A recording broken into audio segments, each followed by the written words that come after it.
বাংলাদেশের মৌলবাদীরা এতদিন ধরে আক্রমণ করে আসছিল হিন্দুদের, কিন্তু এবার তাদের একটা নতুন টার্গেট তৈরি হয়ে গেছে। সেটা হচ্ছে গিয়ে আরেক সংখ্যালঘু যে আছে বাংলাদেশের যে গোষ্ঠীটা, সেটা হচ্ছে খ্রিস্টান। তাদের ওপর আক্রমণ করলো এই বড়দিন। হ্যাঁ, 25শে ডিসেম্বর দিন রাত্রিবেলা কিন্তু বাংলাদেশের খ্রিস্টানদের ওপর মৌলবাদীরা আক্রমণ করলো। আর তাদের সাথে কি করলো সেটাই আমি বলছি এই ভিডিওটাতে। নমস্কার, আমি দীপ্তক। সবাইকে ওয়েলকাম আমার এই ইউটিউব চ্যানেলে, যেখানে আমি খবরের কাগজ থেকে কিছু খবর নিয়ে একটু বকবক টকবক করি। তো এই যে খবরটা, সেটা হচ্ছে বড়দিনে বাংলাদেশের মৌলবাদী রোষ, খ্রিস্টানদের বাড়িতে আগুন।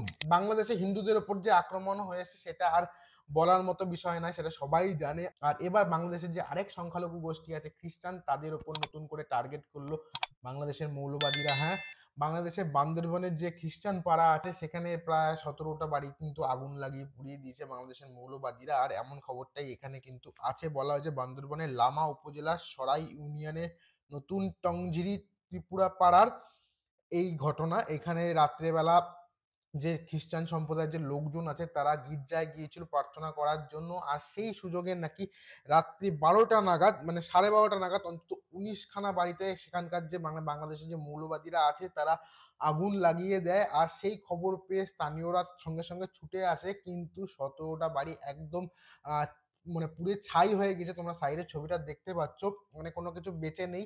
মানে বলতে গেলে এখন 17টা বাড়ির যে লোকজন, তাদের যে শীতকালে শীতকালে দেখতে গেলে তাদের মাথার উপরে কোনো ছাদ নেই। এই শীতকালে কিন্তু তারা বাড়ির বাইরেই তাদের কাটাতে হচ্ছে, কোনো রকম আস্তানা তাদের নেই। তো এরকমই একজন, যাদের বাড়ি পুড়ে গেছে তাদের মধ্যে থেকে একজন বাসিন্দার একটা বাইট আমি টুইটার বা এক্স হ্যান্ডেলে দেখতে পেয়েছি। তোমরা এবার দেখে নাও। ঘর আছে এখানে, 19টা ঘরের মধ্যে 16টা ঘর পুড়ে গেছে। তো পড়ে যাওয়ার কারণটা আমরা তো গতকাল ছিলাম না। গত রাত থেকে আমরা আমাদের একটা ক্রিসমাস উৎসবের জন্য আমরা গির্জায় গেছিলাম, আর আমাদের সাংস্কৃতিক অনুষ্ঠানও ছিল, ওখানে যোগদানের জন্য গেছিলাম। তো তো যখন মানে অনুষ্ঠানটা প্রায় শেষ, আমরা যখন আসতে চাইছিলাম তো ওই দিক থেকে আমরা দেখলাম যে একেবারে আগুন। এই বাইকটাও কিন্তু টুইটার বা এক্স হ্যান্ডেলে অনেকগুলি চ্যানেল পোস্ট করেছে। তো এটা সত্যি কি মিথ্যা আমি জানি না, কিন্তু যতদূর শুনে মনে হচ্ছে এটা সত্যিকারেরই। তো এই লোকটির মতো আরো যারা আছে তাদের খুবই খারাপ অবস্থা, মানে যাদের বাড়ি পুড়ে গিয়েছে। তো এই ঘটনা সেখানকার যে থানা আছে, লামা থানার যে আইসি আছে এনামুল হক, তিনি বলেছেন যে গোটা গোটা ঘটনাটা তদন্ত করে দেখা হচ্ছে, আর যারা এটা করেছে তারা শাস্তি পাবে। এমনকি বাংলাদেশের যে তত্ত্বাবধায়ক সরকার, তারাও কিন্তু বলেছে এই জিনিসটার বিরুদ্ধে কড়া পদক্ষেপ নেওয়া হবে। যদিও ইউনূস আমলে কেউই এখানে যে নিরাপদ নন, সেটাই কিন্তু বলেছে হাসিনার দল, মানে হচ্ছে গিয়ে আওয়ামী লীগের দল।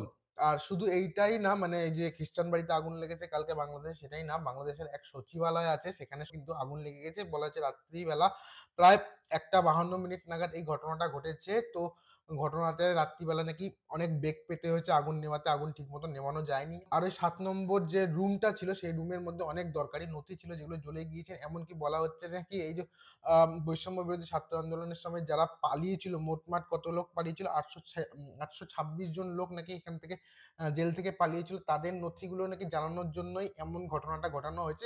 এটা হচ্ছে গিয়ে বাংলাদেশের যে সংবাদ মাধ্যম আছে, মানে বেশিরভাগ সংবাদ মাধ্যম এটাই প্রচার করেছে, এখানে বলা হয়েছে। আর এই জিনিসটার পুরো দায়িত্ব ইউনিশ সরকার পুরোপুরি দিয়ে দিয়েছে হচ্ছে গিয়ে আওয়ামী লীগ কে। তো বাংলাদেশে এতদিন মৌলবাদীদের টার্গেটে ছিল হিন্দুরা, মানে সংখ্যালঘু হিন্দুরা। এবার সংখ্যালঘু যে আরেকটা সম্প্রদায় আছে সেখানকার খ্রিস্টান, তারাও কিন্তু এই মৌলবাদীদের টার্গেটে চলে আসলো। তাদের যে মেন দিন, বড় দিন, যীশু খ্রিস্টের জন্মদিনের দিন, সেই দিনটিতেই কিন্তু তাদের যে নিজস্ব বাড়ি আছে এই বাড়িটা কিন্তু পুরো পুড়ে জ্বলে ছারখার হয়ে গেল। মানে তাদের নিজস্ব আর কোনো আস্থানা এখন আর নেই। 17টা পরিবার কিন্তু এখন পুরোপুরি সেখানে ঘর ছাড়া। তো সেই দিক দিয়ে দেখতে গেলে এখন বাংলাদেশের যে তত্ত্বাবধায়ক সরকার চলছে তার আমলে কিন্তু কোনো সংখ্যালঘু সম্প্রদায় সেখানে সেফ না। তো আজকের এই ভিডিওটা ছিল এই অবধি। তোমরা জানাতে পারো ভিডিওটা কেমন লাগছে, ভিডিওটা কমেন্ট করে জানাতে পারো, ভালো মন্দ যেটাই লাগছে তোমরা জানাতে পারো। ভিডিওটা ভালো লাগলে প্লিজ ভিডিওটাকে লাইক করে দিও, ভিডিওটা শেয়ার করতে পারো তোমরা। আর আমার চ্যানেলে যদি তোমরা নতুন হও তাহলে প্লিজ আমার চ্যানেলটিকে সাবস্ক্রাইব করে দিও। দেখা হচ্ছে আবার পরে অন্য কোনো একটা ভিডিওতে। ততক্ষণ সবাই ভালো থাকো আর সুস্থ থেকো।